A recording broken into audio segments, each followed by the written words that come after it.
अस्सलामुअलैकुम दोस्तों, welcome back to our channel find Urdu.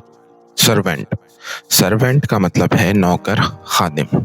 Servant का मतलब है वो शख्स जो किसी घर, ऑफिस या ऑर्गेनाइजेशन में काम करता है और अपने मालिक के हुक्म पर सर्विस देता है।